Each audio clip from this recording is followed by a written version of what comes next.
Hello friends and a warm welcome to my third vlog. As I had hinted in the introductory vlog, this journey is all about comradeship in learning, experiencing and growing. Therefore, we will ride the waves and surf through current happenings around us, exploring our responsiveness towards them. Today's hotbed topic revolves around heat waves in Europe in the month of July 2023. So, we will be discussing about occurrence of seasons, extreme summer in Europe, and the international bodies dedicated towards tackling climate issues. Let's take a quick look at seasons for better understanding. Seasons occur because of Earth's axis being tilted at an angle of 23.5 degrees at its pole. This is why we experience seasons like summer, autumn, winter, and spring in exact opposition between the northern and southern hemispheres.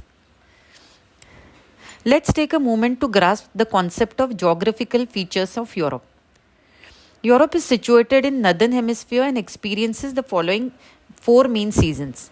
Spring occurs from April to May, summer lasts from June to September, autumn takes place from September to November, and winter extends from November to March. The geographical topography of Europe can be summarized as follows. The Atlantic Ocean forms the western border. The Arctic Ocean marks the northern border. The eastern border is shared with the Asian continent. To the south, Europe is bordered by Mediterranean Sea and Black Sea. Let's delve into European summer. Despite being located in a temperate zone where temperatures at the same latitudes in other countries aren't extreme, Europe experiences intense summers, particularly in southern, western, and certain central regions. Now, the reasons for this phenomena are enumerated below. 1.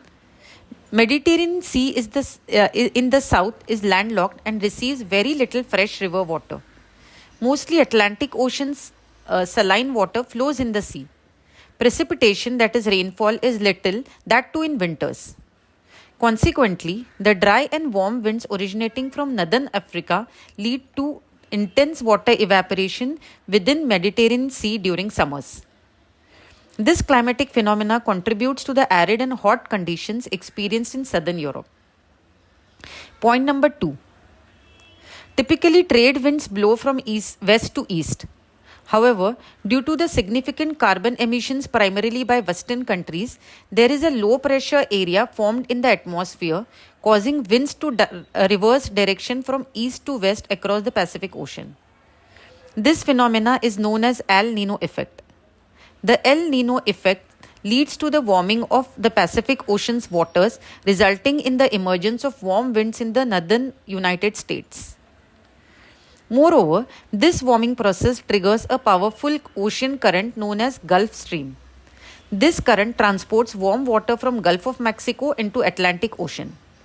As a result, these warm oceanic currents heat up the winds that reach Western Europe, playing a significant role in maintaining higher temperatures in that region. Point number 3. Anticyclone winds in southern Europe created a heat dome over the countries. An anticyclone is a meteorological phenomenon characterized by creation of high pressure areas. Winds spiral outward and descend from upper atmosphere towards the surface, pushing away from center of high pressure. This movement forms a sort of canopy of dry air over the influenced area. This wind is dry and hence dense. In case of southern Europe, this high pressure system is often created due to intense heat pressure in northern Africa. When this anticyclone persists over an extended period, it heats up the region, leading to extreme heat wave and bushfires too. Point number 4.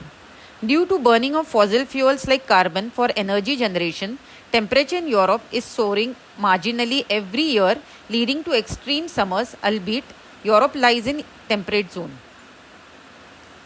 Let us come to the countries affected by heat wave in European continent. 1. Rhodes Island in Greece was battling wildfires in June and July with temperature crossing 40 degrees Celsius. Prime Minister Kyriakos Mitsotakis has attributed it to climate change happening in Mediterranean region due to greenhouse gases release. The firefighters had to douse the fire by bursting water bombs from airplanes on the raging fire. Similar fate was met by popular tourist destinations islands Corfu and Kyorati. 2. In Spain's Canary Island, people had to be evacuated due to wildfires.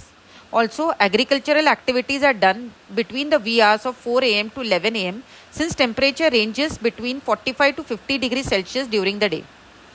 Grapes from vineyards have to be protected from extreme heat, otherwise it will damage the fruit. 3. Paris in France has witnessed highest temperature in summer due to less vegetation, dense population, lots of buildings, tourist attraction and wide use of vehicles. Temperature is capriciously inching towards 50 degrees Celsius. 4.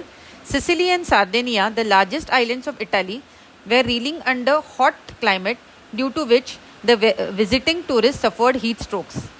The anticyclone from North Africa made temperature sweltering to 45 degrees Celsius. Now, here we will discuss conventions, protocols, treaties, conferences established to combat climate change in their chronology. First, Montreal Protocol. It was formed in 1987. It bound member states to act in the interest of human safety by phasing out production and consumption of ozone-depleting substances. Second, United Nations Framework Convention on Climate Change, that is UNFCCC. UNFCCC was established in 1992 at Rio de Janeiro, Brazil. Its main aim was preventing dangerous human interferences with the climate system. Yearly meetings are conducted with the members of UNFCCC treaty known as COP, that is Conference of Parties. They evaluate the progress in the framework set during Kyoto Protocol and Paris Agreement.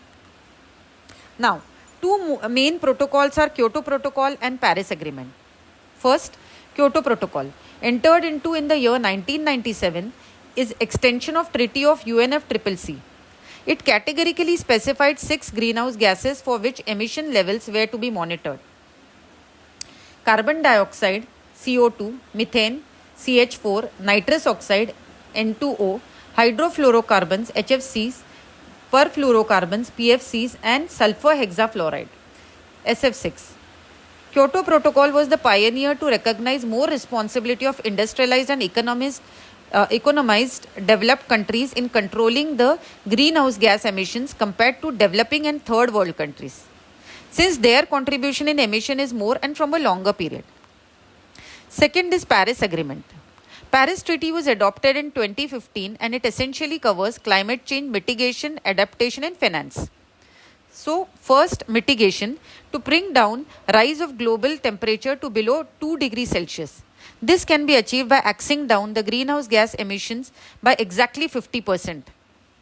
This target was set for all the participating nations. Second, adaptation.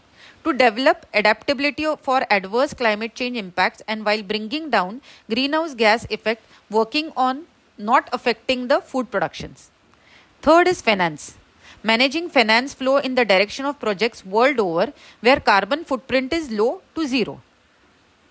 Though in Paris Accord, responsibility was put on every member's shoulder for following the ordinances, nevertheless, fund mobilization of $100 billion per year from 2020 to 2025 was taken up by developed countries.